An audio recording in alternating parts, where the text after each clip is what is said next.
Lok Sabha passes women's quota bill by 454 votes to 2।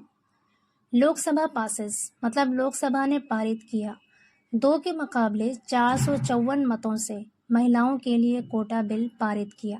पूरे sentence का मतलब है लोकसभा ने 2 के मुकाबले में 454 मतों से महिलाओं के लिए कोटा बिल पारित किया। Lok Sabha on Wednesday passed women's reservation bill. Lok Sabha ने वेंसडे को यानी बुधवार को पारित किया विमेंस रिजर्वेशन बिल, महिलाओं का आरक्षण बिल पारित किया। ग्रांट मीन्स होता है देना, प्रदान करना। ग्रांटिंग मतलब प्रदान करने वाला या देने वाला। 33% seats to women in Lok Sabha and state legislative assemblies, यानी लोकसभा में और राज्य विधानसभाओं में महिलाओं को 33% सीटें देने वाला आरक्षण बिल पारित किया। किसने? लोकसभा ने। अ टोटल ऑफ 454 MPs, मतलब कुल 454 MPs ने यानी मेंबर ऑफ पार्लियामेंट ने वोटेड मत दिया, वोट किया in favour of the bill, bill के पक्ष में, वाइल जबकि 2 MPs वोटेड अगेंस्ट इट, यानी 2 सांसदों ने इसके खिलाफ वोट किया। The bill will now move to Rajya Sabha, bill अब राज्यसभा में जाएगा। Tuesday union law minister Arjun Ram Meghwal had introduced the bill in the first sitting of Lok Sabha in the new Parliament building.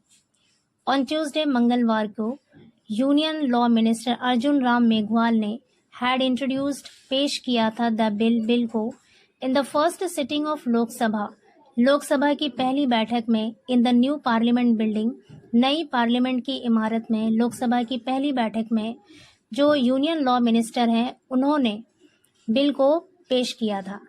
The bill has been named Nari Shakti वंदन अधिनियम, bill को नारी शक्ति वंदन अधिनियम का नाम दिया गया है। Lawmakers from regional parties demanded a quota for women for so called backward caste within the overall 33% quota to ensure equal representation of women from all walks of life. Lawmakers from regional parties मतलब क्षेत्रीय दलों के, law makers यानी सांसद, demanded मांग की, अ कोटा एक कोटा की यानी आरक्षण की, फॉर विमेन महिलाओं के लिए, फ्रॉम सो कॉल्ड मीन्स तथाकथित, बैकवर्ड मतलब पिछड़े, कास्ट मतलब जातियां, यानी पिछड़ी जातियों की, तथाकथित पिछड़ी जातियों की महिलाओं के लिए कोटा की मांग की। Within the overall 33% quota, यानी कुल जो 33% कोटा है उस अंदर ही पिछड़ी जातियों की महिलाओं के लिए कोटे की मांग की। टू एंश्योर सुनिश्चित करने के लिए equal representation of women from all walks of life. Walk मतलब होता है क्षेत्र, from all walks of life मतलब जीवन के हर क्षेत्र से महिलाओं के इक्वल रिप्रेजेंटेशन के लिए मतलब समान प्रतिनिधित्व को सुनिश्चित करने के लिए जो 33% कोटा दिया गया है उसके अंदर ही तथाकथित पिछड़ी जातियों के लिए भी कोटे की मांग की है। किसने? क्षेत्रीय दलों के लॉ मेकर्स ने यानी सांसदों ने। Seeking to attract more of the growing number of Indian women who vote BJP had planned to nominate women for a third of seats contested in the 2024 general election even before this bill was introduced।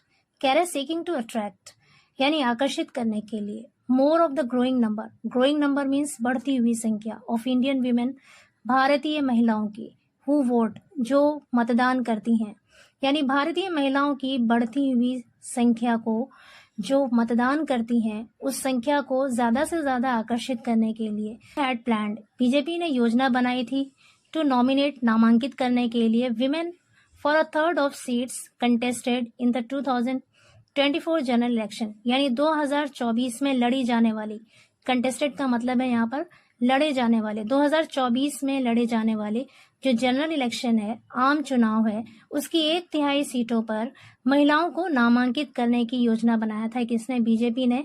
Even before this bill was introduced, इस bill को पेश किए जाने से पहले ही election में। Its implementation depends on the completion of India's once-in-a-decade census, which was delayed by the coronavirus pandemic. Its implementation मतलब इसका कार्यान्वयन depends निर्भर करता है on in a decade। once in a decade का मतलब है एक दशक में एक बार होने वाली जनगणना, सेंसस मतलब जनगणना, मतलब भारत के एक दशक में एक बार होने वाले जनगणना के पूरा होने पर ही इसका कार्यान्वयन निर्भर करता है, विच वॉज डिलेड, जिसमें देर हो गई या जिसे देर कर दिया गया बाय द कोरोना वायरस महामारी के वजह से, जिसमें देर हो गई। Technical and logistical hurdles have set the survey back further. Technical मतलब तकनीकी एंड लॉजिस्टिकल मतलब तार्किक, हर्डल्स मतलब बाधाएं।